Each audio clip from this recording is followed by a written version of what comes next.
So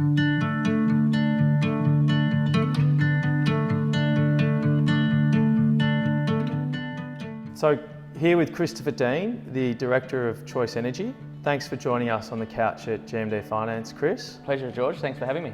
Excellent. Well, Chris, you've been in the media a bit recently. Can you tell us a bit about what's been happening at Choice? Yeah, sure. We have won a few awards, and whilst we don't open a business to win awards, it is nice to get some external recognition.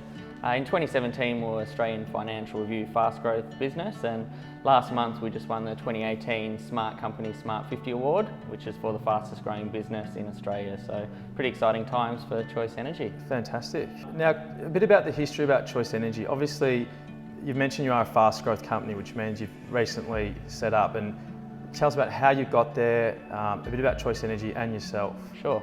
Well, I had a background in renewable energy and commercial solar, but I spotted a gap in the market. Solar works during daylight hours, let's say 10 in the morning till 3 p.m.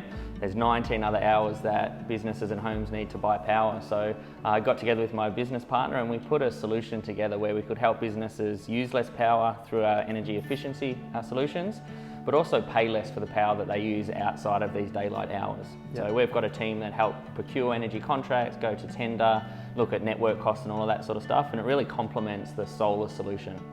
Now, as a business owner, tell us about, I read in the article, it mentioned your early stages of growth and the challenges. What sort of the main challenges you went through as a business owner to start the business, and how did you sort of overcome that? Cliche as it is, cash flow for most businesses in the early days, a bit of a challenge. So we've moved into 3 offices in the last 4 years.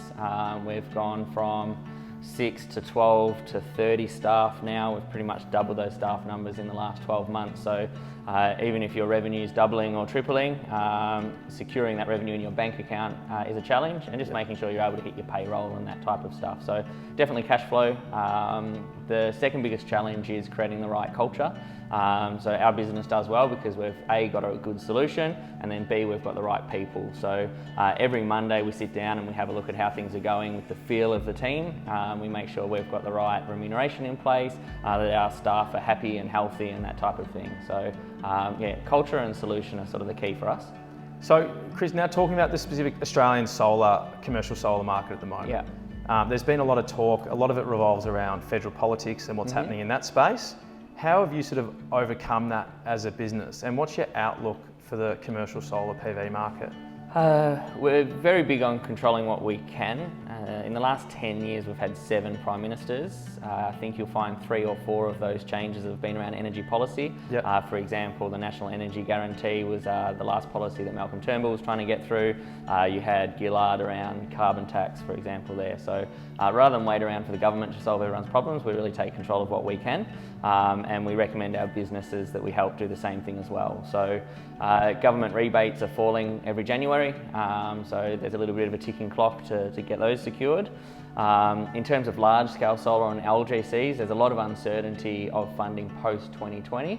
So what we're trying to do is make the numbers stack up for a business regardless of the funding, and if it stacks up without the funding, great, and funding can be your cherry on top or your icing on the cake. So the outlook is still extremely positive for the solar PV market moving forward? Absolutely.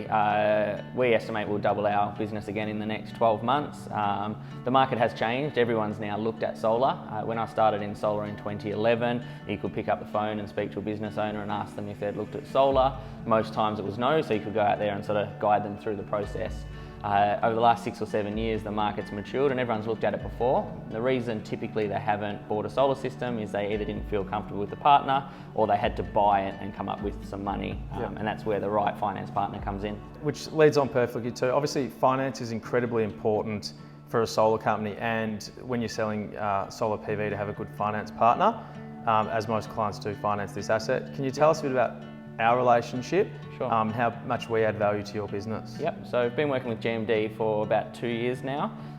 It's just really important for a client to be able to find an easy way to get panels on their rooftop. Once the system's paid for, it's effectively free power during the day, but most people haven't got solar because they have to buy the solar system. So together we've put together a solution where savings on electricity can help pay for that system. So whether it's $50,000 or $500,000, if you've got enough savings on your electricity bill, they can cover the payments on the solar system. Yep. So instead of paying for your bill and each month having nothing to show for it, you can be paying for part of your bill and part of a solar system. And the benefits for us for partnering with a business like yours, Choice, is that we haven't had one customer issue, which is fantastic, and the quality of your sales staff is fantastic in the market.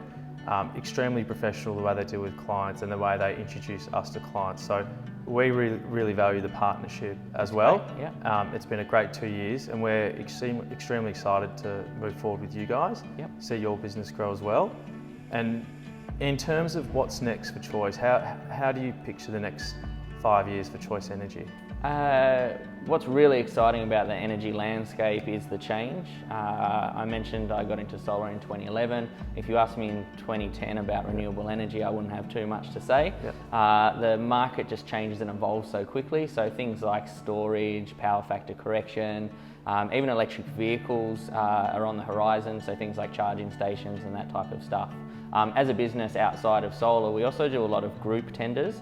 So we recently got 47 hotels together and we arranged one buy price on their electricity, and it saved them over $2 million over their sites. So what we're finding is a lot of industry groups coming to us saying, okay, instead of buying our power individually, let's get some economy of scale and let's bind our buying power together. So that's an exciting space for us through 2019 to 2020. Excellent. One other thing, George, so working with GMD, it's quite important for us to have the right finance partner because the deal is always at risk until the panel's on the rooftop. So most people have never purchased solar before, otherwise they'd have panels on their roof. So we get a lot of clients will be pretty happy with the solution. They put ink on paper and then they have to wait 3 or 4 months for the installation to happen, and that often means they can get a little bit nervous. In that 3 or 4 months, they have to deal with the finance partner. So it's really good having a high-end finance partner that's going to make sure that they do what they say that they'll do. They're polite and professional and they can answer our clients' needs. And so far we've had very good testimonials from our clients around your service, so well done.